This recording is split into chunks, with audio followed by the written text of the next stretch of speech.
Hello, I welcome you all on the online platform of SVVT. आजच्या या सेशनमध्ये ना आपण काही फिक्स प्रेपोजिशन्स आणि नेक्स्ट सेशनमध्ये आपण बघूया फ्रेझल वर्ब्स. एक्झाम पर्स्पेक्टिव्हने काय असतं ना, फ्रेझल वर्ब्स आणि फिक्स प्रेपोजिशन हा एक असा टॉपिक आहे जो थोडा हटके असतो. काही काही असतात ना, एक्सेप्शन्स असतात, त्या टाईपचं हे येऊन जातं. सो आपण काही इम्पॉर्टंट असे फिक्स प्रेपोजिशन डिस्कस करूया या क्लासमध्ये. ओके, सो जसं इथे फर्स्ट दिलेलं आहे की while I was talking dash the students they were busy making notes of it. आता याच्याबद्दल बेसिकली टॉकसोबत ना दोन टाईपचे वर्ब्स येतात फ्रेझल प्रेपोजिशनमध्ये. टॉकसोबत येतो विथ आणि सेकंड आहे टू. आता याचा रेफरन्स असा की सेंटेन्समध्ये आपल्याला कसं कळेल की विथ यायला पाहिजे का टू यायला पाहिजे. सो बेसिकली इथे असं दिलेलं आहे एक इन्फॉर्मेशनमध्ये, जर टॉकसोबत जर मी विथ लिहिला तर तिथे पार्टिसिपेशन असेल. Basically there were two people including in this conversation. की टॉक विथ समवन म्हणजे आपण कोणातरी सोबत बोलत आहे तर तोही आपल्याला इन रिप्लाय तो पण आपल्याला काहीतरी बोलतोय. Okay, at that situation we can use with preposition with the verb talk. आणि जर तिथे जेव्हा केव्हा अलोन पार्टिसिपेशन असेल म्हणजे आपण एकटंच असू, समोरचा पर्सन काही बोलत नसेल, that would be the then आपण दॅट सिच्युएशनमध्ये टू हा प्रेपोजिशन यूज करू. आता हे सेंटेन्स वाचल्यावर while I was talking the dash the students they were busy making notes.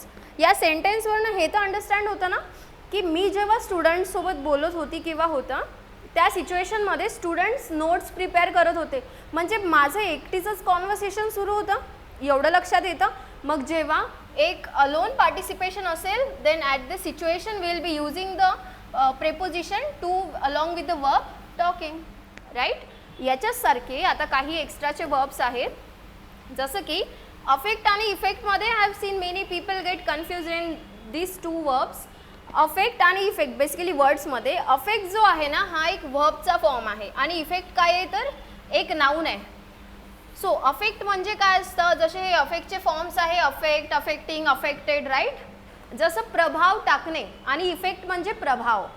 Okay, so affect म्हणजे प्रभाव टाकणे आणि इफेक्टचं मिनिंग होतं जर मराठीमध्ये मी लिहिलं तर प्रभाव. ठीक आहे, सो अफेक्टचं प्रभाव टाकणे, प्रभाव डालना in Hindi bring something in to change. ठीक आहे, आणि हा जो इफेक्ट आहे हा नाऊन आहे. जसं this medicine will dash infected area. ही जी मेडिसिन आहे ती इन्फेक्टेड एरियावर डॅश टाकेल. काय करेल, अफेक्ट करेल का इफेक्ट करेल. What you think. The dash of this session can be seen widely आणि the government dash some changes in the GST 2019. आता याला आपण थोडंसं ग्रॅमॅटिकली सॉल्व्ह करायचं ट्राय करूया. मी इथे असं म्हटलं की अफेक्ट हा एक वर्ब आहे आणि इफेक्ट काय आहे तर एक नाऊन आहे. आता जर तो वर्ब असेल तर तो वर्बच्या ठिकाणी येणार, नाऊन असेल तर सब्जेक्ट किंवा ऑब्जेक्टच्या ठिकाणी येणार और आफ्टर प्रेपोजिशन येणार. सिम्पल आहे. दिस मेडिसिन विल, विल काय आहे तर एक वर्ब आहे ना आपला. राईट, विल हा एक मोडाल वर्ब आहे. मोडाल वर्ब नंतर वर्बचा कुठला फॉर्म येतो तर V1 येतो ना. एवढं क्लिअर आहे. वर्ब मोडाल वर्ब नंतर वर्बचा फर्स्ट फॉर्म येत असतो. मग इथे येणारा जो वर्ड आहे तो आपल्याला वर्बच लागेल आणि वर्ब आहे कोण आहे आपल्याकडे, so affect. So this medicine will affect the infected area. He medicine infected एरियावर प्रभाव टाकेल. क्लिअर आहे. नेक्स्ट आहे the dash of this session can be seen widely. आता एक स्ट्रक्चर लक्षात ठेवाल, जेव्हा केव्हा सेंटेन्समध्ये ना द डॅश ऑफ असं लिहिलेलं असतं तर या सिच्युएशनमध्ये इथे जो येणारा वर्ड आहे that word will always be a noun. Simple आहे. तसं पण हा जो आर्टिकल आहे नाऊनसाठीच तर येतो ना, नाऊनला रिप्रेझेंट करायला येतो. सो म्हणून इथे नाऊन येणार आणि या दोघांमध्ये नाऊनचा फॉर्म कोणता आहे तर इफेक्ट आहे. मग इथे काय यायला पाहिजे, the effect of this session can be seen widely. Hope this is clear. Next आहे the government dash some changes in the GST 2019. आता गव्हर्मेंट काय करेल, काही चेंजेस और काही जे काही आहे हा जो वर्ड या दोघांपैकी एक यूज करायचा आहे. अफेक्ट करेल का इफेक्ट करेल सांगू शकता का.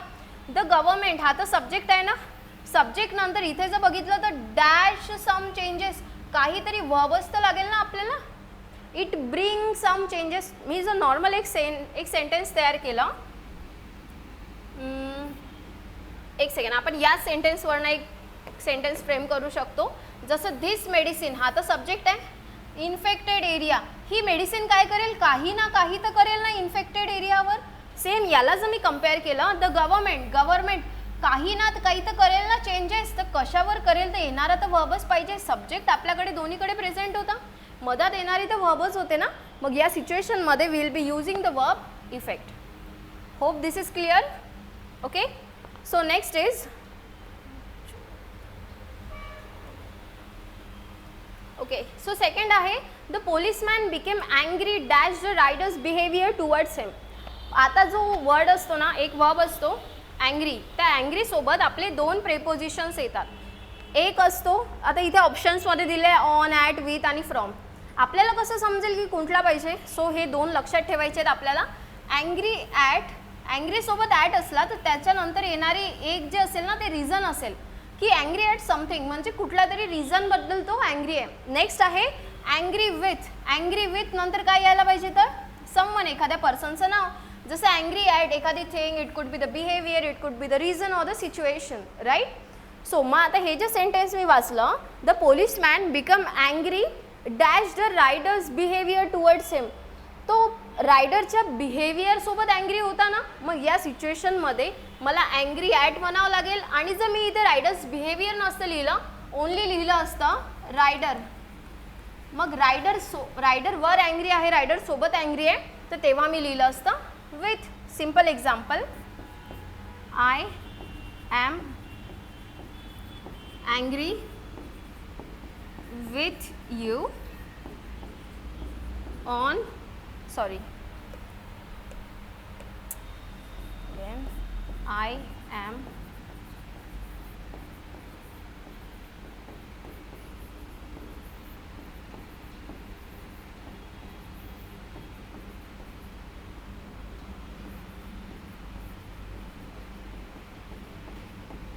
या एकाच सेंटेन्सवरनं क्लिअर होऊन जाणार. आय ॲम अँग्री, अँग्री नंतर इथे विथ लिहिला, विथ नंतर एक पर्सन पाहिजे ना, सो विथ यू. आणि कशाबद्दल, so at your behaviour. Clear आहे, ठीक आहे. सो देन नेक्स्ट आहे the beautiful hotel is comprise 200 rooms and 19 swimming pools. Options आहेत विथ, फॉर, ऑफ आणि सेकंड डबल ऑफवाला, आणि फिफ्थ आहे no preposition. So basically comprised, याच्यानंतर हा कंप्राइज्ड हा जो आहे ना वर्बचा फर्स्ट फॉर्म आहे, ठीक आहे. कंप्राइज ॲक्टिव्ह व्हॉइसमध्ये comprise will not take any of वगैरे, म्हणजे एखादा प्रेपोजिशन तो नाही घेत जर ॲक्टिव्ह व्हॉइस असेल तर. But when there is a passive voice in the sentence, तर कंप्राइज असं पॅसिव्ह व्हॉइस कसं समजणार. सिम्पल, आपण पॅसिव्ह व्हॉइसमध्ये ना जेवढे आपले हेल्पिंग वर्ब्स असतात ना, जसं is, am, are, I'll be writing all these verbs for you basically. Was, were, shall be and will be. Okay, या सगळ्यांनंतर जर आपण टेन्सेसमध्ये पाहिलं ना तर वर्बचा येतो आयएनजी फॉर्म. ओके, वर्बचा आयएनजी फॉर्म येतो, पण यांच्यानंतर जर सेंटेन्समध्ये वर्बचा थर्ड फॉर्म आला तर तो काय होऊन जाणार, पॅसिव्ह व्हॉइस. जसं the beautiful hotel is comprise, बघा इज नंतर वर्बचा आयएनजी फॉर्म यायला पाहिजे ना जर हेल्पिंग वर्ब असेल तर. आणि जर सिम्पल वर्ब आला तर तो मेन वर्बचं काम करतो सेंटेन्समध्ये, मग तो जर इथे हेल्पिंग वर्बचं काम करत आहे आणि त्याच्यानंतर वर्बचा थर्ड फॉर्म आला, so this sentence has to be in the passive voice. मग जर पॅसिव्ह व्हॉइसमध्ये असेल आणि हा जो कंप्राइज वर्ब आहे तो जर वर्बचा फर्स्ट फॉर्म म्हणून यूज केला तर त्याच्यासोबत आपण ऑफ नाही यूज करत. क्लिअर आहे. आणि हा जर पॅसिव्ह व्हॉइसमध्ये असेल तो इज, एम, आर, वॉज, वर, शॅल बी, विल बी नंतर जर एखादा वर्ब असेल त्यांच्यानंतर आपण त्याला हा जो ऑफ प्रेपोजिशन आहे हा टाकतो. क्लिअर आहे का. सिम्पल आहे. कंप्राइज सिम्पल फॉर्ममध्ये आला तर त्याच्यानंतर आपण तो जर V1 असला तर ऑफ नाही लिहिणार, पण तो जर पॅसिव्ह व्हॉइसमध्ये असेल म्हणजे एखाद्या हेल्पिंग वर्ब सोबत कंप्राइजचा वर्बचा थर्ड फॉर्म असेल, या सिच्युएशनमध्ये will be inserting the preposition of. Clear आहे. हे सर्व जे घेतो आहे ना हे सगळे प्रिव्हियसली आस्क्ड क्वेश्चन्स आहेत एक्झाममधले. ओके. नेक्स्ट आहे police arrested the thief who after stealing was walking dash the road. अच्छा, आता काही इथे एक्झाम्पलमध्ये म्हणजे ऑप्शन्स आहेत आपल्याकडे. फर्स्ट आहे वॉकिंग ऑन. सेंटेन्सला म्हणायचं काय आहे, पोलिसने अरेस्ट केलं कोणाला तर थीफला. कोण? जो आफ्टर स्टीलिंग काहीतरी चोरून तो कुठून चालत होता? Was walking dash the road. मला सांगा तो रस्त्याच्या मधातून चालत असेल का? ऑब्व्हियसली चोर आहे तर रस्त्याच्या मधात चालण्याचा काही रेफरन्स नाही आहे. नेक्स्ट आहे वॉक अलॉंग. हे सर्व इम्पॉर्टंट आहेत. ओके, या एका याच्यासोबत हे जेवढे पण फ्रेझल कॉम्बिनेशन आहेत ना, फ्रेझल वर्ब्स, वर्ब तर सेम आहे, यांच्यासोबत येणारा प्रेपोजिशन मॅटर करतो. आणि त्या प्रेपोजिशन सोबत जेव्हा एका वर्ब सोबत त्याचा प्रेपोजिशन येतो ना, तर हे फ्रेझल वर्बचं काम बनवतं. आणि वर्ब तर सगळीकडे सेमच असेल, वर्बचे फॉर्म्स चेंज होऊ शकतात, पण याच्यासोबत येणारा प्रत्येक प्रेपोजिशन जर चेंज झाला तर त्याचं मिनिंग चेंज होतं नॉर्मली. जसं इथे वॉक नंतर ऑन आहे, वॉक ऑनचं मिनिंग होतं मिडल, वॉक अलॉंगचं मिनिंग होतं साईड बाय साईड, वॉक बिसाईडचं मिनिंग होतं नियर, आणि वॉक अक्रॉसचं मिनिंग होतं from one side to another. आता तो एका साईडने दुसऱ्या साईडकडे चालला असेल असं म्हणायचं होतं का? ऑब्व्हियसली नाही. मिडलमध्ये तर चालणारच नाही. जो रोडच्या साईडला चालत होता की वॉक बिसाईड म्हणजे रोडच्या जवळून चालला होता? काय वाटतं? Police arrested the thief who was stealing was walking side by side. म्हणजे हा एक रोड आहे आणि या रोडच्या एक्झॅक्टली या साईड बाय साईडला तो इथून चाललेला आहे. ठीक आहे. आणि नियर म्हणजे इथून कुठेतरी हा एवढा एरिया असेल ना आजूबाजूचा, इथून कुठेतरी चालला असेल. सो बेसिकली आपण याला हू वॉज वॉक बिसाईड म्हणू शकतो, जो जवळपास त्या एरियामधून चाललेला आहे. क्लिअर आहे? सो हे चारही पण फ्रेझल कॉम्बिनेशन्स आपल्याला लक्षात ठेवायचे. नेक्स्ट आहे today I will discuss dash important preposition and they use with all of you.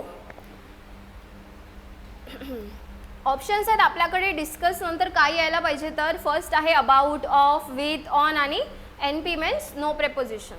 आता नोटमध्ये सांगितलेलं आहे मी की जो डिस्कस वर्ब आहे ना, will never take the preposition about. आपण म्हणतो ना let's discuss about this topic, let's discuss on this topic. Discuss नंतर कुठलाच प्रेपोजिशन लागत नसतो आणि बेसिकली आपण अबाउट लावण्याचा ट्राय करतो नेहमी. हे तर ऑब्व्हियसली नाही लागत. बट डिस्कस नंतर जर एखादं ऑब्जेक्ट असेल आणि त्याच्यानंतर आपण no preposition, basically today I will discuss about का नाही, डिस्कस ऑफ इम्पॉर्टंट नाही, डिस्कस विथ, डिस्कस ऑन हे काहीच लागणार नाही.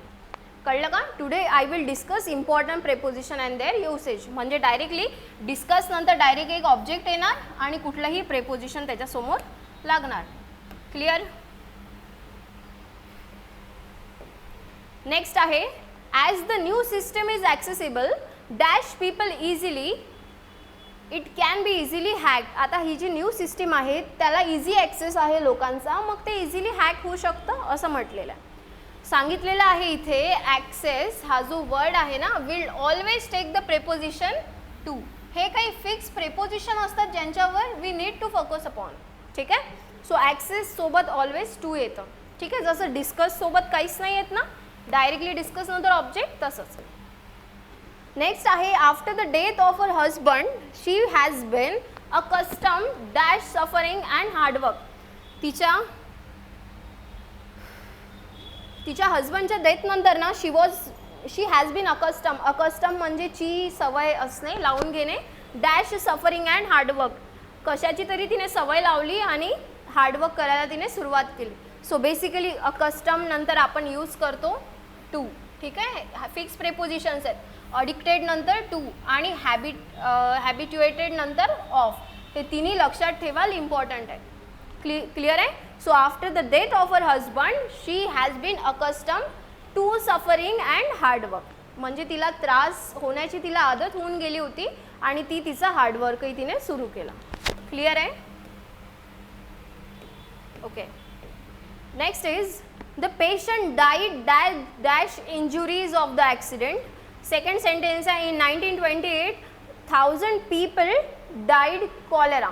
आता नोट हे लक्षात ठेवायचं आहे, ऑफन कन्फ्यूज होतं की डाय नंतर विथ जर लिहिलेलं असेल ना, जर डाय नंतर विथ लिहिलेलं आहे किंवा बाय लिहिलेला आहे तर त्याच्यानंतर येणारा एक तर इन्स्ट्रुमेंट असू शकतो किंवा वेपन किंवा ऑब्जेक्ट. जसं the patient died with the overdose of the medicine. एखाद्या इन्स्ट्रुमेंटने किंवा वेपनने किंवा ऑब्जेक्टने जर मारण्यात आलं असेल सो डाईड सोबत आपण विथ लिहितो.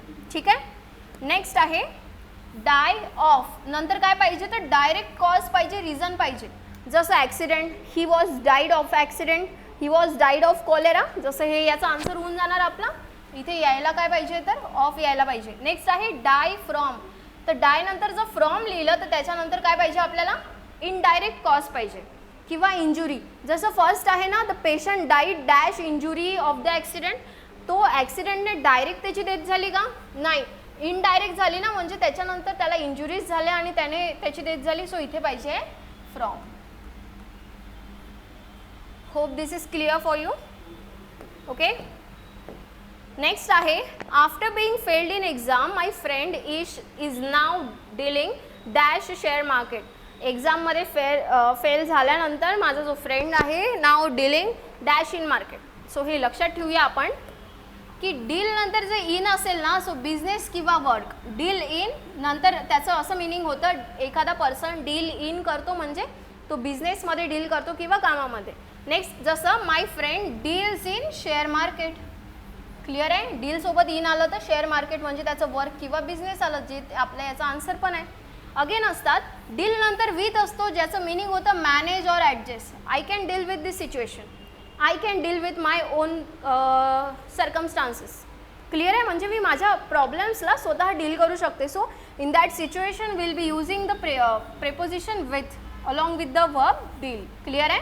जसं police are dealing with the situation. Clear.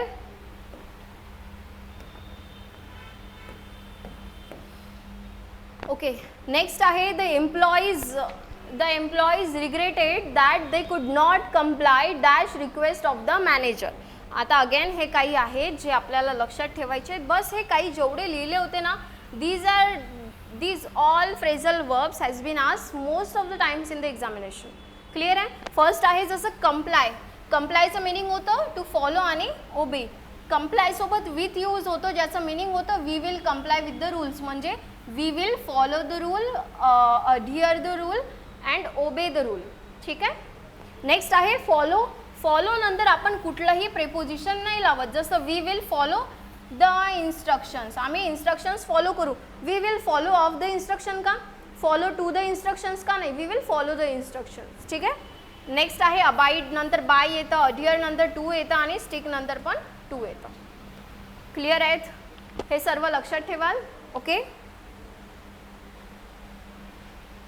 Next आहे the playground near the school is abounding dash snakes and frog, म्हणजे भरलेलं आहे कम्प्लिटली. सो जे प्लेग्राउंड आहे ना कुठला तर स्कूल जवळचं, it is abounding dash snakes and frogs. So abounding सोबत आपल्याकडे दोन बेसिकली याचे दोन प्रेपोजिशन्स येतात याच्यासोबत. एक असतो इन, दुसरा आहे विथ. अबाउंड इनचं मिनिंग होतं प्रोड्यूस किंवा सप्लाय करणे आणि अबाउंड विथचं मिनिंग आणि त्याच्यानंतर येतं समथिंग. अबाउंड विथ समथिंग म्हणजे च्या वस्तूने भरलेले असते. ओके. सो आता अबाउंड इन मला सांगा, जो प्लेग्राऊंडमध्ये जे प्लेग्राऊंड आहे स्कूलच्या जवळ, ते स्नेक्स आणि फ्रॉग तिथे काय सप्लाय सुरू असेल त्यांचा नाही. सेंटेन्सला म्हणायचं काय असेल की हे जे प्लेग्राऊंड आहे ना स्कूल जवळचं, तिथे भरून पडलेले आहेत स्नेक्स आणि फ्रॉग. राईट. मग तिथे काय असायला पाहिजे, अबाउंड विथ असायला पाहिजे. Clear. So I guess this is the last. He became a Saint.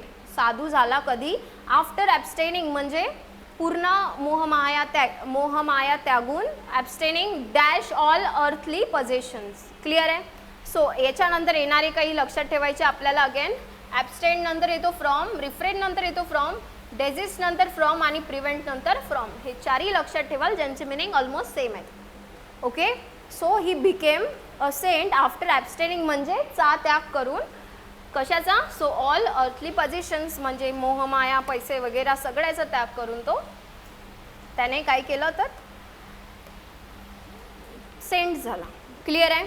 So this was all about today, ज्याच्यामध्ये आपण फिक्स प्रेपोजिशन्स घेतले जे इम्पॉर्टंट होते एक्झाम पर्स्पेक्टिव्हच्या याने, मोस्टली विचारण्यात आले होते.